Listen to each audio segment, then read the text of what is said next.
কালী পুজোর পর থেকে সক্রিয় রাজনীতিতে। আপনাকে আবার আগের মতন দেখা যাবে, আগের মতন কাজ করতে? আমি যেমন বললাম সবাই মিলে করবো আমরা। আগের মিলে কেন করবো? তাই কি জন্য পার্টি আমি যাচ্ছি, কি জন্য মানুষের সঙ্গে কথা বলছি। সাধারণ মানুষ নিয়ে যদি ভূতের মানুষ আর কেউ যেন অশান্তি না, সবাই যেন ভালো থাকে, সবাইকে নিয়ে যেন চলে। কেউ বুঝিয়ে দিল আর দুটো বাইক দিয়ে দিল, লাভ নেই। অনেক বাইক সামনের সপ্তাহে কলকাতা যাবেন, সেদিন চিকিৎসার পাশাপাশি কি মানে মুখ্যমন্ত্রীর সঙ্গে দেখার কোনো পরিকল্পনা রয়েছে কোনো কিছু?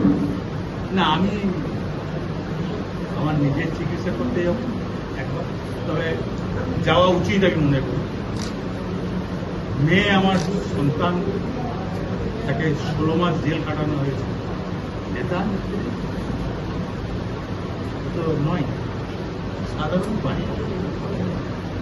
যাক, ঈশ্বর এখন এমন কিছু অন্যায় করেছিলেন ঈশ্বরের কাছে, তার পাপ শাস্তি পেয়েছে। সবাই মিলে একসঙ্গে চলো, কেউ ভেদাভেদ করো না। মুখ্যমন্ত্রীর নির্দেশ, অভিষেকের নির্দেশ, সবাই মিলে শান্তি বজায় রাখো। বীরভূম জেলা, ওয়েস্ট বেঙ্গল, যে যেখানে আছে সব। সুপ্রিম কোর্ট বলছে আপনার বিরুদ্ধে সেইভাবে প্রমাণই নেই, তথ্য প্রমাণই নেই। দেখুন, আইনকে সম্মান করি, আইনকে আমি ভালোবাসি।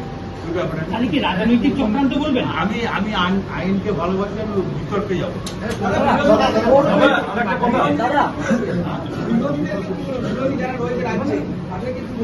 এখন আমি কিছু বলছি না।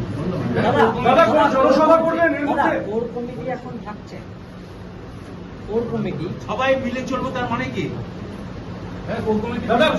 কথা হয়েছে, কি বার্তা দিয়েছেন আপনি? 5 জন কদিন ছিল, ঠিক আছে আমাকে